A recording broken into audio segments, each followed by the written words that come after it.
बच्चों, हम पढ़ रहे हैं कक्षा 8 का विज्ञान विषय का अध्याय 15 कुछ प्राकृतिक परिघटनाएं।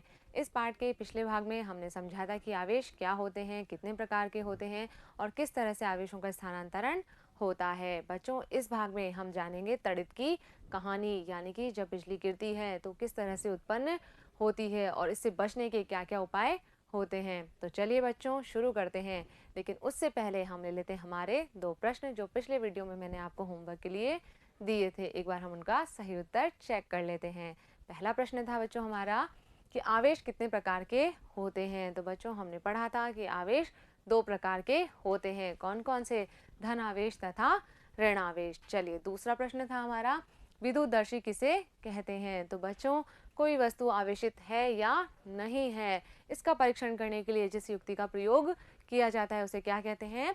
उसे विद्युतदर्शी कहते हैं। यानी कि इससे हम पता लगा सकते हैं कि कौन सी वस्तु आवेशित है या कौन सी वस्तु आवेशित नहीं है। तो ये हो गए बच्चों हमारे दोनों प्रश्नों के उत्तर। बढ़ते हैं हम अपने टॉपिक की तरफ। तो बच्चों, हम पढ़ रहे थे कि तड़ित क्या होता है।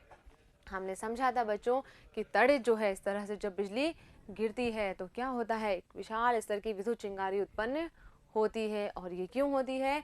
ये बादलों में आवेश एकत्र होने के कारण पैदा होती है। तो बच्चों, बादलों में किस प्रकार से आवेश पैदा हो रहा है और किस तरह से ये जो बिजली है ये धरती पर आ रही है, इसको समझते हैं। क्या होता है बच्चों कि जब गरज वाले तूफान बनते हैं तो वायु की धाराएं उत्पन्न होती है, बहुत तेज हवा चलती है। और क्या होता है कि जब जल की बूंदें क्या होती है इस समय नीचे आती है, जब बारिश हो रही है और गरज वाले तूफान बन रहे हैं, वायु ऊपर की तरफ जा रही है और जो जल की बूंदें हैं वो नीचे की तरफ आती है, उस समय क्या होता है बच्चों, उनमें प्रबल गतियां होती है और इन गतियों के कारण आवेशों का पृथक्कन होता है। यानी कि आवेश जो है वो धन आवेश और ऋण आवेश में पृथक हो जाता है। इस तरह से चित्र में देखिए, धन आवेश और ऋण आवेश के अंदर जो है आवेशों का पृथक्कन हो गया है। क्या होता है कि जो बादलों के ऊपरी किनारे हैं ये वाले, यहाँ पर कौन सा आवेश आ जाता है बच्चों?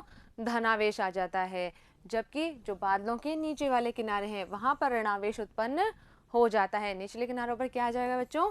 ऋणावेश आ जाएगा। और जो धरती के निकट वाला भाग है ये वाला, यहाँ पर भी क्या आ जाता है? धन आवेश आ जाता है। यानी कि क्या हुआ, ऊपर धनावेश आ गया, बीच में ऋणावेश आ गया और नीचे धनावेश आ गया। अब क्या होगा बच्चों कि जब संचित आवेश जो है वो बहुत अधिक हो जाता है, यानी कि वायु में आवेश जो है उसकी मात्रा बहुत अधिक हो गई है, तो वायु जो है इन आवेशों के प्रवाह को रोक नहीं पाती है। बच्चों, वायु जो होती है वो विद्युत की हीन चालक होती है, यानी कि वायु में से विद्युत धारा प्रवाहित आसानी से नहीं हो सकती है।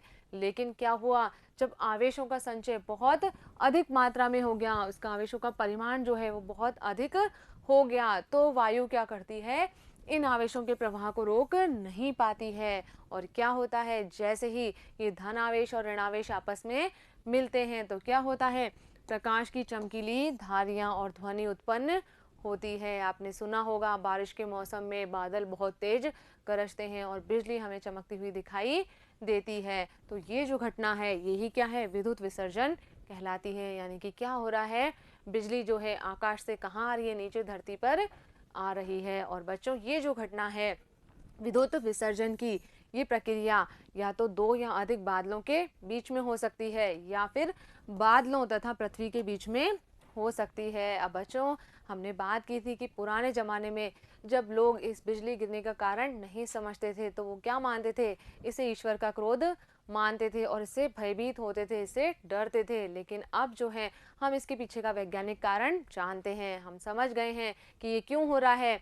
ये आवेशों के कारण हो रहा है, यानी कि आवेश उत्पन्न होने के कारण क्या हो रहा है, जब वायु में आवेशों की मात्रा बहुत अधिक हो गई तो क्या हो रही है, विद्युत विसर्जन की घटना हो रही है। तो हमें जो है इससे डरने की आवश्यकता नहीं है। लेकिन बच्चों, जब बिजली गिरती है तो उससे जान माल की क्षति हो सकती है, इसलिए हमें जो है इस समय सावधानी रखने की आवश्यकता होती है। हमें डरना तो नहीं है लेकिन हमें सावधानी जरूर रखनी है। तो क्या करना है बच्चों, हमें कि इस तड़ित से अपनी सुरक्षा के लिए हमें कुछ उपाय करने हैं। क्या करेंगे बच्चों हम, कि जब तड़ित और झंझा यानी कि गरज वाले तूफान आ रहे हैं तो हमें जो है कोई भी खुले स्थान पर नहीं रहना है, क्योंकि खुला स्थान क्या है, इस समय बिल्कुल भी सुरक्षित नहीं है। तो जैसे ही हम क्या करेंगे, गरज हम सुनेंगे तो हमारे दिमाग में एक चेतावनी आ जाएगी कि क्या करना है हमें, हमें जो है तुरंत किसी सुरक्षित स्थान पर पहुंच जाना है। जैसे ही बादल गरजे, बरसात हो रही है और हमें लगा कि अब क्या हो सकता है, बिजली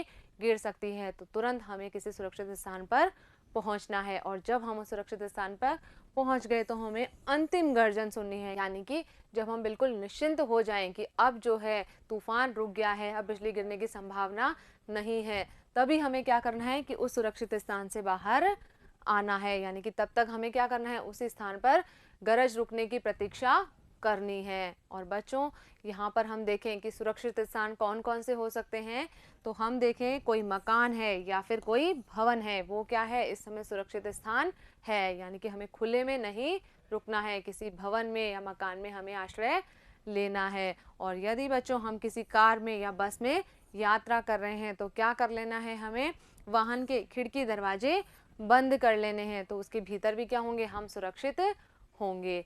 तो ये जो क्या हो गए, तड़ित से बचने के उपाय हो गए हैं। चलिए आगे बढ़ते हैं कि हमें तड़ित के समय क्या करना चाहिए और क्या नहीं करना चाहिए। मान लीजिए कि आप इस तूफान के समय कहीं पर फंस गए हैं, कहाँ पर, बाहर कहीं खुले में, तो क्या करना है बच्चों, हमें सबसे पहले तो हमें ये कोशिश करनी है कि हम बाहर किसी खुले स्थान में नहीं रुकें, तुरंत भागकर कहाँ पहुँच जाएं, किसी भवन में पहुंच जाएं। या फिर जब हम घर पर हैं तो हमें ऐसी स्थिति में घर से बाहर नहीं निकलना है। जब हमें पता है कि आज क्या हो रहा है, बारिश हो रही है, आंधी तूफान आ रहे हैं, बादल गरज रहे हैं, तो हमें घर से बाहर नहीं निकलना है। और बच्चों, यदि हम किसी कार या बस में आश्रय ले लें तो भी क्या होगा, सुरक्षित होगा। मान लीजिए हमारे आसपास कोई भवन नहीं है, तो यदि कोई कार या बस हमें मिल जाती है तो हम उसके अंदर भी आश्रय लेकर सुरक्षित रह सकते हैं। और क्या करना है, ऊंचे और अलग थलग वृक्ष के नीचे नहीं रहना है। ऐसा नहीं है कि आपको कोई भवन जो है आसपास दिखाई नहीं दे रहा है तो हम क्या करें, पेड़ के नीचे चले जाएं, तो ऐसा भी हमें नहीं करना है। ऊंचे या जो अलग थलग वृक्ष हैं उन पर बिजली गिरने की संभावना अधिक होती है। और खुली ज़मीन पर हमें नहीं लेटना है, बल्कि क्या करना है, ज़मीन पर हमें सिमट कर नीचे बैठ जाना है। इस तरह की स्थिति में जो है हमें बैठना है। कैसे बैठेंगे, हाथों को जो है घुटनों पर रख लेना है और हमारा जो सिर है उसे कहाँ दबा देना है, हाथों के बीच में रख देना है। सिर को हाथों के बीच में रखना है। इससे क्या होगा बच्चों कि यदि बिजली गिरेगी तो हम उसके लिए लघुत्तम लक्ष्य बन जाएंगे। हमने क्या किया है, अपनी स्थिति को समेट लिया है, तो इस तरह से जो है हम आघात से बच सकते हैं। तो ये तो हो गई बच्चों जब हम बाहर खुले में हैं उसके लिए बात। अब हम बात कर रहे हैं जब हम घर पर हैं तो हमें क्या क्या सावधानी रखनी है। यानी कि जब हम घर के भीतर हैं तो क्या करना है, हमें पानी से होने वाले कार्य जैसे कि बर्तन धोना, कपड़े धोना आदि कार्य नहीं करने हैं। इसी के साथ साथ हमें बहते जल से स्नान भी नहीं करना है। जब बहुत तेज आंधी तूफान आ रहे हैं तो उस समय हमें क्या करना है, जो है स्नान भी नहीं करना है।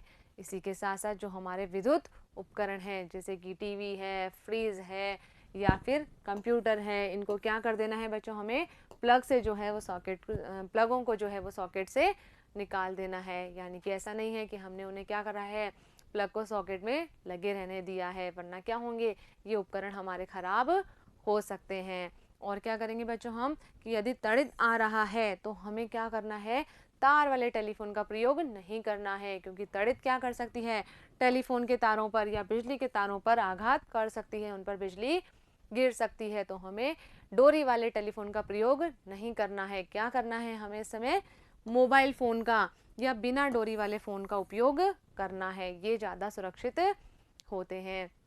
तो बच्चों ये क्या हो गए, तड़ित से बचने के उपाय हो गए। इन उपायों को अपनाकर हम जो है अपनी इस तड़ित से सुरक्षा कर सकते हैं। इसके अलावा बच्चों मकानों के अंदर जो है तड़ित से बचने के लिए एक और व्यवस्था की जाती है। क्या होता है वो व्यवस्था, वो होती है तड़ित चालक।